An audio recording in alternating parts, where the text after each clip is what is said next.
Narito ang impormasyon tungkol sa King Underbone na Flame 150X.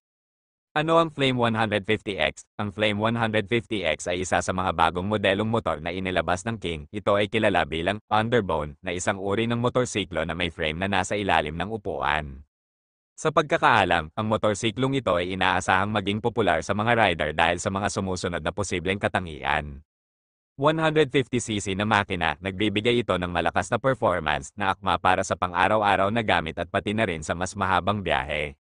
Modernong disenyo, karaniwang inaasahan sa mga bagong modelo ang mas sleek at sporty na hitsura.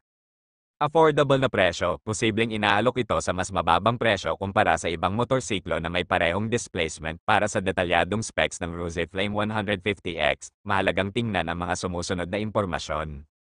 Engine type, ang mga balita at review ay nagsasabi na ang Rose Flame 150X ay may 150cc na makina, may mga ulat na ito ay may DOHC, double overhead camshaft, at liquid-cooled na makina na may 4th valve at 6 na speed transmission. Kung totoo, ang ganitong specs ay malaking development para sa underbone motorcycle, at ito ang dahilan kung bakit ito tinuturing na direktang kalaban ng mga sikat na modelo tulad ng Suzuki Raider 150.